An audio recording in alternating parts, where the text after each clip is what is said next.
El autor del que vamos a hablar es San José de Calasanz.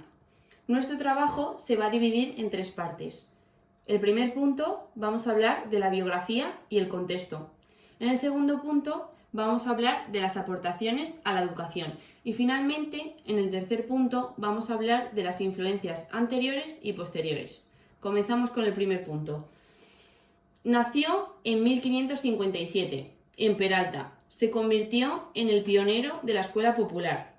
Pasó sus primeros años en Peralta, como cualquier otro niño, pero Dios despertó en él el deseo de ser sacerdote.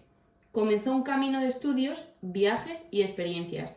Cabría pensar que él podría ya sentirse realizado con su labor como buen cura. Sin embargo, a finales de febrero de 1592 puso rumbo a Roma, con la finalidad de tramitar asuntos de su diócesis que le permitiría volver a su patria, tranquilo y satisfecho. Antes de cumplir los 6 años de su estancia en Roma, el río Tíber se desbordó, provocando la más catastrófica inundación del siglo. Como resultado de ella, hubo más de 2000 muertos y centenares de familias quedaron sin techo ni alimentos. Calasanz, con gran integridad, trabajó sin descanso en la operación de ayuda a los afectados. Se integró en una cofradía y comenzó a recorrer los barrios afectados. Le impactó ver tantos niños sin escuela por falta de medios económicos y comenzó a idear la creación de una escuela gratuita, abierta a todos los niños, especialmente a los más necesitados. Propuso su idea a las autoridades eclesiásticas y a gente cristiana rica. Sin embargo, todos la rechazaron. En Roma, Calasanz había encontrado el mejor modo de servir a Dios, haciendo el bien a sus muchachos.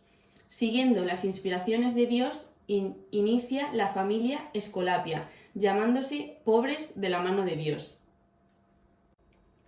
En una visita al barrio de Trastevere, el cual es el considerado el más pobre de Roma, fundó en el otoño del 1597, junto a la iglesia de Santa Dorotea, la primera escuela pública, popular, gratuita de Europa, con un nombre muy conocido, posteriormente Escuela Pía.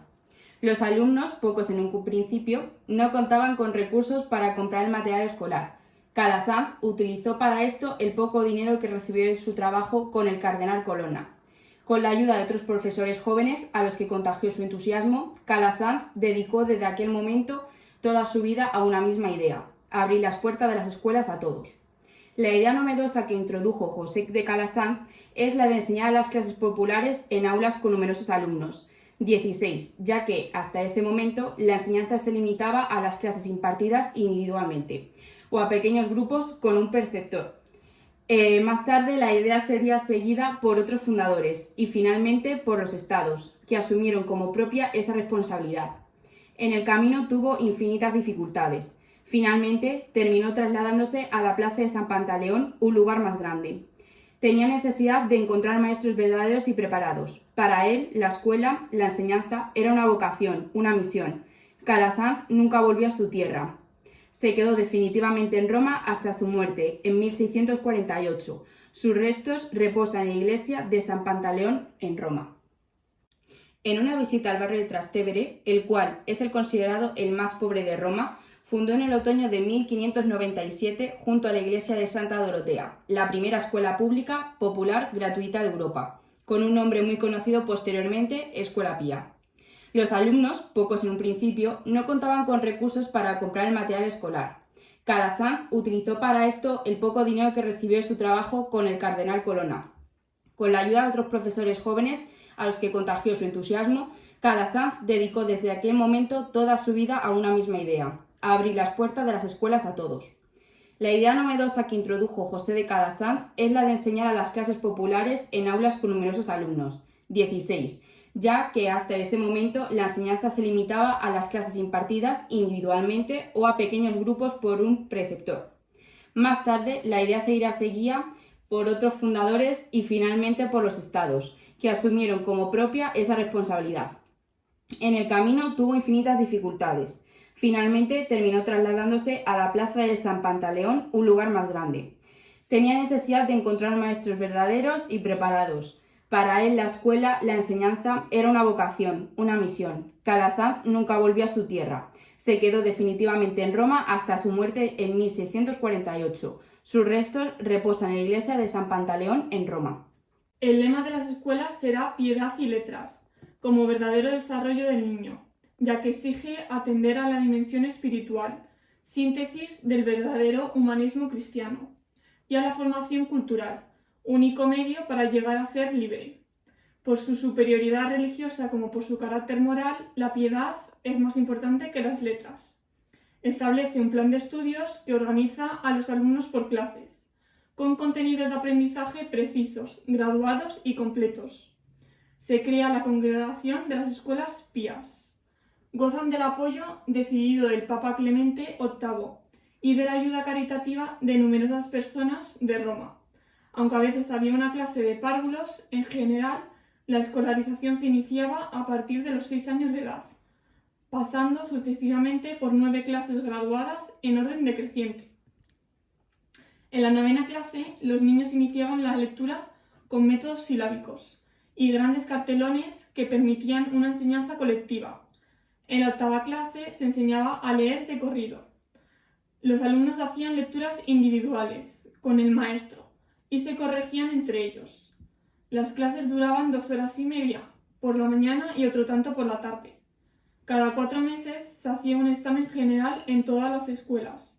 Si la evaluación era positiva, el alumno era admitido en la clase superior. Aunque Calasanz preconizaba un máximo de 50 alumnos por clase, en ocasiones llegaban a ser hasta 60. Para crear una cierta emulación, se organizaban 2 grupos de alumnos que propugnaban para obtener mejores resultados. En una época en la que no existía interés por la educación popular, Calasanz supo crear unas instituciones escolares sumamente complejas. Así, la Escuela de San Pantaleón disponía en el curso 1623-1624 de una dotación de personal de 37 miembros, entre los que se contaban los maestros encargados de la intendencia, personal administrativo, enfermeros, cocineros, etc. Calasanz se preocupaba por la educación física y la higiene de los alumnos. Extremó siempre la vigilancia sobre la máxima pureza de las aguas utilizadas en sus escuelas. Asimismo, pedía que se blanqueasen las aulas cada año. En muchos aspectos se anticipó a nuestros tiempos, creando instituciones complementarias, comedores, roperos, residencias, etc. Ordenó que se proporcionara a los alumnos gratuitamente el material necesario, incluso tinta y papel. Los maestros debían llevar 3 libros de registro, el de matrícula, el de asistencia y el de calificaciones. Debían preparar previamente sus clases y estar en sus puestos antes de la llegada de los alumnos. Terminadas las clases, los maestros acompañaban a sus alumnos hasta sus casas. El mismo Calasanz realizó esa tarea hasta los 85 años de edad.